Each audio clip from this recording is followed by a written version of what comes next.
La facture électronique arrive, et beaucoup ne sont pas prêts. Bonjour à tous et bienvenue. Aujourd'hui, on va parler d'un changement majeur qui concerne absolument toutes les entreprises en France. Ce sujet, c'est la facture électronique obligatoire.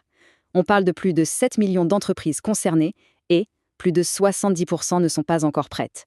Alors restez là, on vous explique tout ça le plus clairement possible. Allez, on rentre tout de suite dans le vif du sujet. La première chose à retenir, c'est cette date, le 1er septembre 2026. C'est vraiment le point de bascule. Ça peut paraître loin comme ça, mais vous le savez, dans le monde de l'entreprise, c'est demain, et c'est une échéance qui est ferme. Et ce changement, il n'est pas anodin du tout.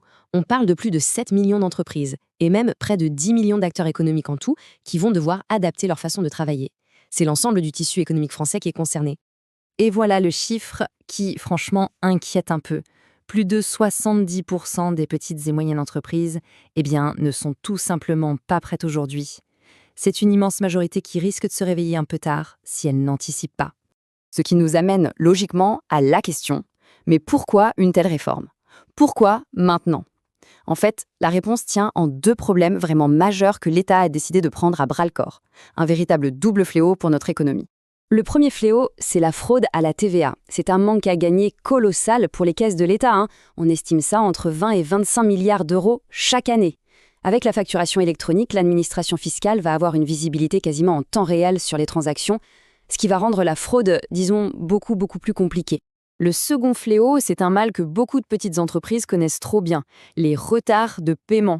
D'après la Banque de France, ils privent les PME et les micro-entreprises de 15 milliards d'euros de trésorerie, c'est juste énorme. C'est de l'argent qui dort ailleurs alors qu'il manque cruellement aux petites structures pour investir, embaucher, bref, se développer.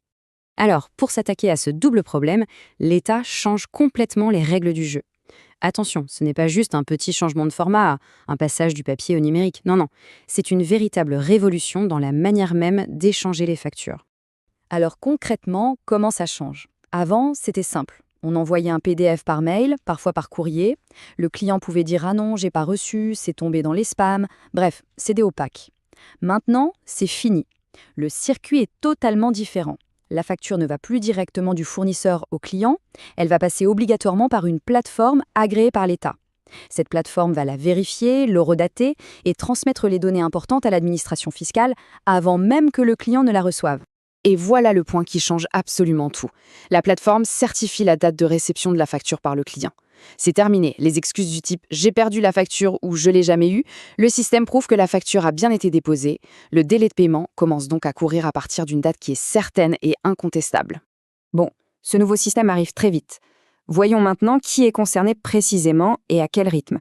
Parce que, on va le voir, le calendrier, il est fixé et il ne bougera plus. La réponse, elle est très simple. Absolument tout le monde.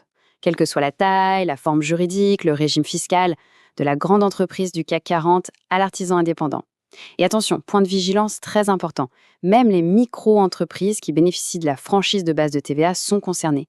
Elles ne facturent pas la TVA, certes, mais elles y sont bien assujetties et donc elles sont bien dans le périmètre de la réforme.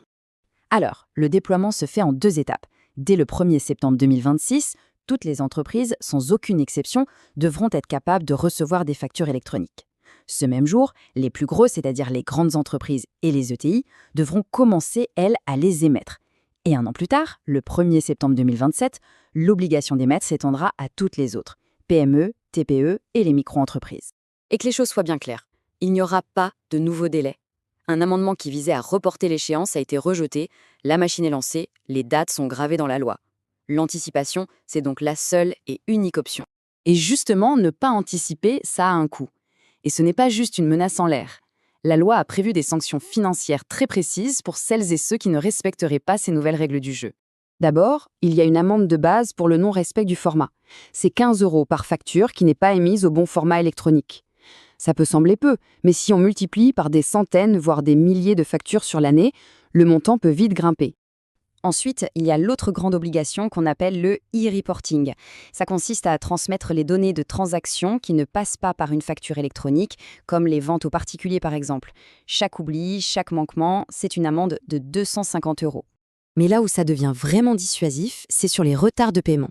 Comme l'État verra tout en temps réel, il pourra sanctionner bien plus facilement les mauvais payeurs. Et là, l'amende peut monter jusqu'à 2 millions d'euros pour une entreprise. Le message est on ne peut plus clair. L'ère de l'impunité est terminée. Face à ces risques, la bonne nouvelle, c'est qu'il n'est pas trop tard pour agir. Pas de panique. Il existe un plan d'action assez simple et logique pour se mettre en conformité.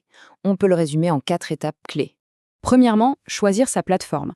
Il y aura le portail public, gratuit ou des opérateurs privés agréés. Si on utilise déjà un logiciel de facturation, le premier réflexe, c'est de contacter son éditeur. Deuxièmement, nettoyer ses fichiers clients. Le numéro sirène devient l'identifiant unique. Il faut qu'il soit correct pour tout le monde. Troisièmement, adapter ses modèles de facture, car de nouvelles mentions deviennent obligatoires. Et enfin, quatrièmement, former ses équipes. Il faut bien expliquer ces nouveaux process en interne.